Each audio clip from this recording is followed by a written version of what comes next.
If you're learning to draw the figure, but you're really struggling to understand gesture drawing, well, you might be focusing on the wrong technique. So in this video, I'm going to explain why. If you're new to my channel, thank you for checking out this video.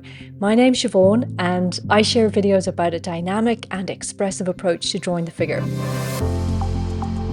So every week I share my own process, I share tips and techniques, and I also write about figure drawing every week over on Substack. So I'd love you to join my newsletter, and I've left a link for you in the description below. So this video is in response to one that I published recently about a book called The Natural Way to Draw. I got a ton of responses on that video, and I got a lot of people asking me, why are the gesture drawings in that book so different to what you normally see? Now, I think it's worth talking about this because there are a lot of artists at the beginning of their drawing journey who might miss out on understanding this very foundational way of drawing. And in this video, I want to explain why there is this confusion around the term and possibly why it's even happening. So if you're seeing gesture drawings online that look very stylized, they're focused on stylization or simplification or character posing, it's very important to know that that way of drawing targets a very different skill set to gesture drawing, even though it is being called gesture. Stylization is a learning tool for being able to draw the structure of the body easily. You can think of it this way. Conceptualizing the figure or, drawing it with cubes and ovals, that's a foundational method for beginners to understand how to draw the complex figure in an easy way. So learning to draw cubes and cylinders and simplified curves, that's like learning the letters of the alphabet. And gesture is how you pronounce those letters. It's how you personally describe what you see in your own voice. It develops your unique creative accent. It gives you a richer, fuller expression for your artistic voice because it focuses on the feeling rather than the structure or, cubes and ovals. So learning how to pronounce the letters is just as important as learning the letters themselves. It's equally foundational. To be clear, structure and gesture go hand in hand, no doubt about that.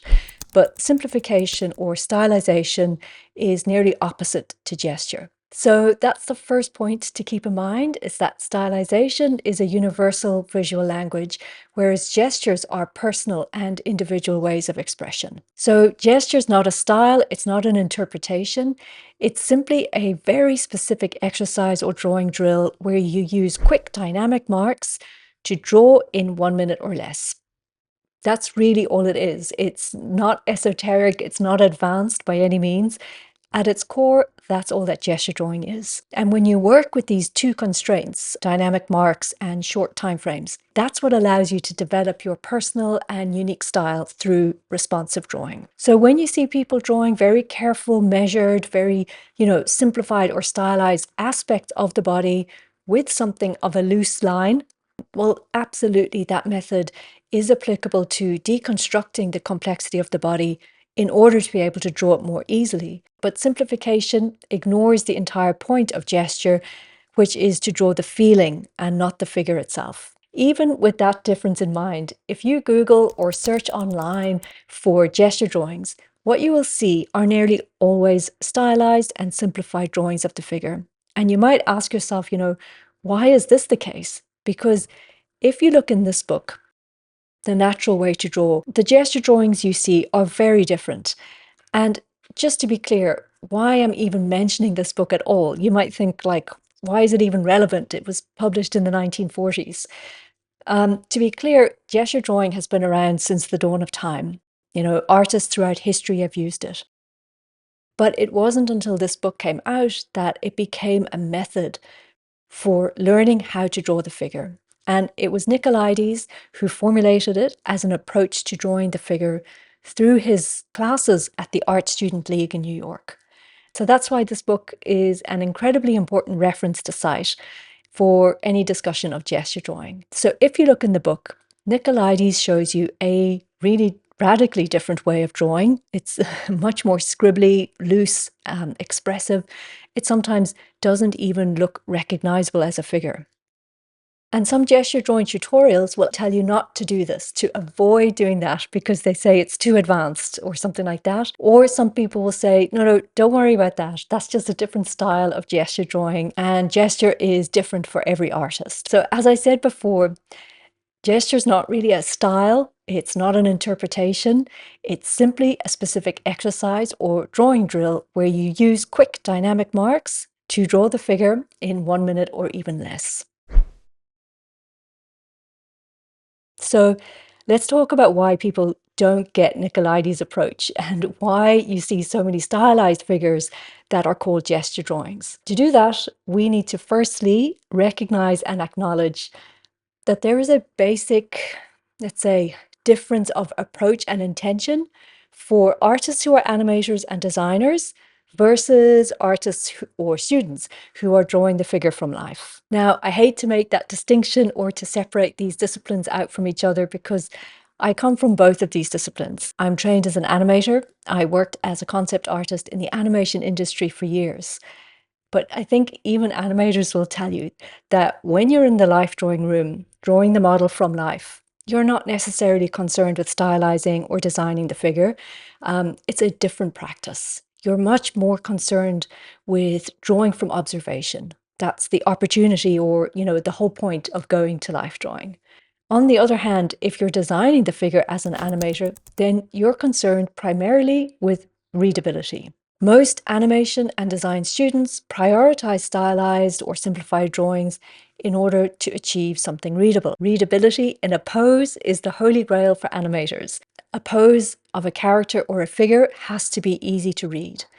And that's why animators put so much emphasis on big actions or strong lines of action, and why they religiously check the silhouette of a pose to make sure that the action is easily readable. However, most beginner figure drawing students who are learning online prioritize stylizing the figure or drawing simplified figures for a different reason. They do so because it's easy to draw and because, importantly, it's what looks most appealing to the beginner eye, because they're drawing from photos.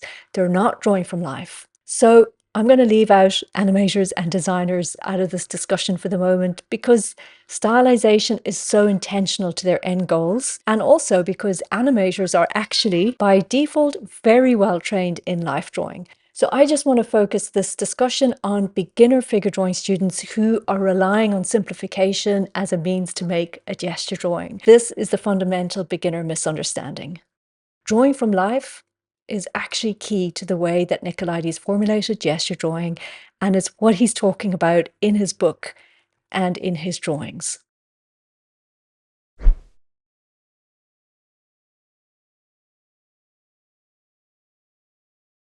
So in The Natural Way to Draw, Nicolaides defines gesture as a method that focuses on helping students understand the connection between observation and feeling. So the goal is not to draw a nice picture of, the body. It's to learn how to see and respond in an artistic way, to get a feeling for the pose, and to be able to learn or train yourself in how to draw the feeling that you see. This is exactly why you so often hear students saying things like, I don't know how to draw the gesture when the figure is not in a dynamic action pose. For example, if the figure is seated or slumped over. It's because they haven't practiced drawing the feeling of a pose. They've just focused on stylizing or simplifying, dynamic figures. The way that Nicolaides formulates gesture drawing is simply about practicing over and over in order to develop artistic responses in the student. And this is achieved through two disciplined and very specific constraints that define the technique: fast expressive marks and short time frames, 2 minutes or preferably 1 minute or less. What is artistic response anyway? Let's talk about spontaneity and expression. This is likely where a lot of beginners might say, well, you know what, I prefer stylization, so why do I need gesture drawing? And obviously gesture drawing is one very small part of an entire drawing skill set. But here's why I think it's important for life drawing students. It's important because that's a way of developing a personal drawing language. Remember, drawing in cubes, ovals, and S-curves and things like that, That's a universal visual language. And the end goal with that is to draw a stylized figure. By using expressive marks, you will learn how to capture the feeling of a pose. And then at the same time, through that second constraint of short time frames, remember, we're talking about 1 minute or less, through that second constraint, you learn how to draw spontaneously. So expressive marks develop your personal drawing language, and spontaneous drawing helps you as an artist to get your idea out of your head and onto the page immediately. Some people will say, no, no, spontaneous expressive marks are bad. They make no sense because they result in unreadable, messy drawings. And yeah, that's true if you're concerned with designing a figure or, making a stylized drawing. But it certainly doesn't mean that messy marks are any less valid as an artistic expression. And getting your ideas out spontaneously, that's a vital skill for an artist of any medium to develop. So I want to share with you 2 examples of drawings that I recently shared on my newsletter when I wrote an article about this topic, and I'll leave a link for you to that article as well in the description. But I think these drawings illustrate what I'm talking about. This is the first sketch that Picasso did for his monumental work of art, Guernica. It's messy, it's expressive, it has no stylized or carefully designed elements. It's just a bunch of lines and marks. So why is it important? It's important because as a work in itself, it's a direct expression of the vision that Picasso had in his mind for his final masterpiece.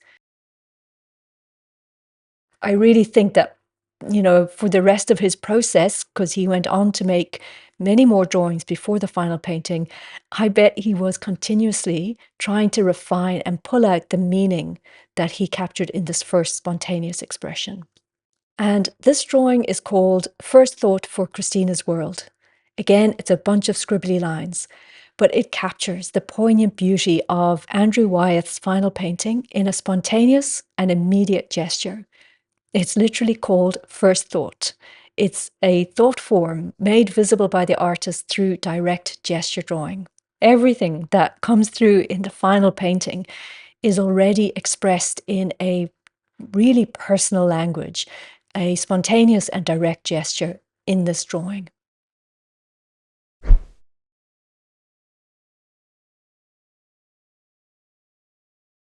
So through dynamic mark making, through spontaneous response, a gesture drawing contains qualities that make a drawing feel alive. A stylized and simplified drawing can never feel alive in the same way that a gesture drawing can.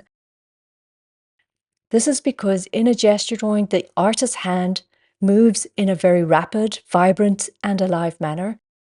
And when making a gesture drawing, the artist responds to the subject in a very intuitive, instinctive, and sometimes unconscious manner, and is able to say things about the subject that might never have been discovered if they were to just narrow their focus and only consider shape, form, and simplification.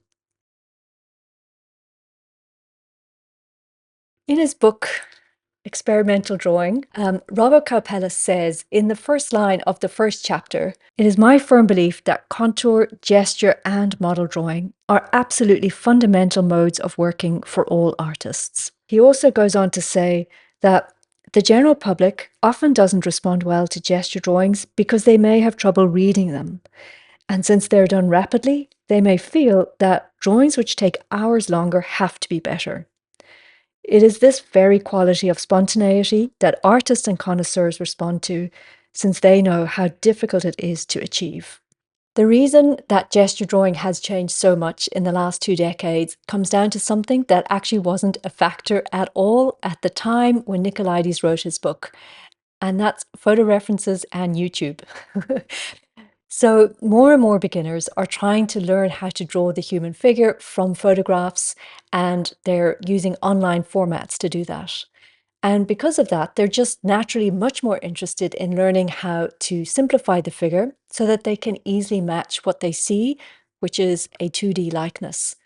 They simply don't see the quality of presence, the energy or life, which are fundamental aspects of the live model. It's just that much harder to catch the feeling of the figure from a photo reference. So I would say To get back to the original idea of gesture, try to go to life drawing every once in a while and experience drawing the figure from life to get back to what Nicolaides was talking about. It's so much easier to bring that experience or that sense of the feeling of the pose into your drawings from photos, but it's seldom easy the other way around. So at the end of the day, gesture drawing hasn't changed since Nicolaides' time or since the dawn of time, but there is less awareness of what the term means, given our online training and our over-reliance on photo reference, and because of the fact that people really tend to use the word gesture to describe ways of drawing that actually seek to achieve fundamentally and intentionally different outcomes. So I hope this video was helpful. I hope it clarifies some of the confusion around the term gesture drawing, and I hope that it has made some sense to you. Let me know in the comments below if you have any thoughts. I'd love to hear from you. Thanks so much for watching, and I'll see you in the next video.